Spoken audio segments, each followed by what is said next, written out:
પૌરાણિક કથાઓ પ્રમાણે માતા દુર્ગા સિંહની સવારી કરે છે. માતા દુર્ગાને માતા પાર્વતીનું રૂપ માનવામાં આવે છે.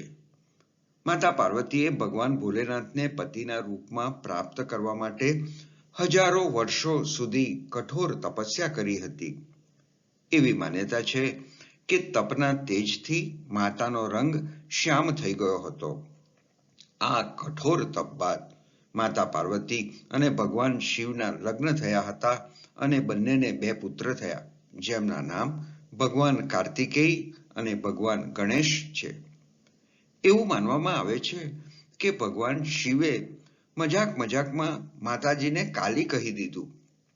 આ વાતથી ગુસ્સે થઈને માતા કૈલાશ પર્વત છોડીને ચાલ્યા ગયા. કૈલાશ પર્વત છોડ્યા બાદ માતા પાર્વતીએ સુંદર રંગ પ્રાપ્ત કરવા માટે વનમાં જઈને તપસ્યા શરૂ કરી દીધી.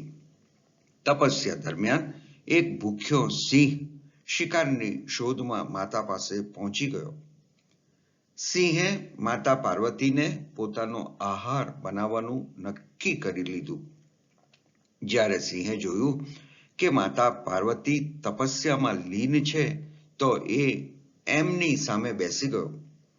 સિંહે વિચાર્યું કે જ્યારે માતા પાર્વતી તપસ્યામાંથી ઉઠશે ત્યારે એમને પોતાનો આહાર બનાવી લેશે.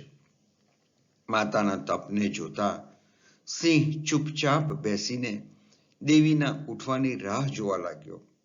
કેટલાય વર્ષો વીતી ગયા છતાં તે સિંહ ત્યાં જ બેસી રહ્યો.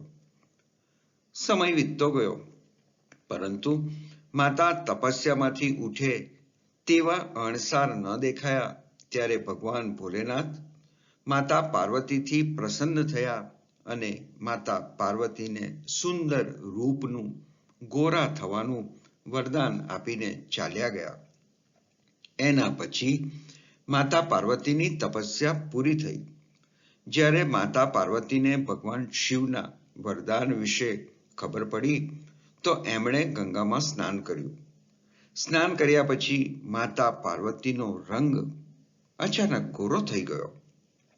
તેથી દેવી પાર્વતીનું નામ ગૌરી પડી ગયું.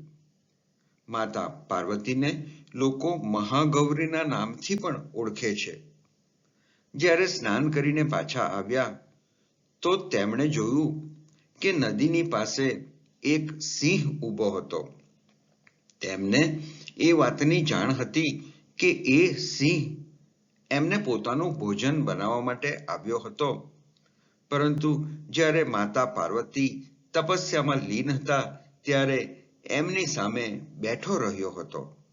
માતા પાર્વતીની સાથે સાથે એણે પણ તપસ્યા કરી હતી. એના પછી માતા પાર્વતીએ સિંહને આશીર્વાદ આપ્યા અને પોતાની સવારીના રૂપમાં સ્વીકાર કર્યો.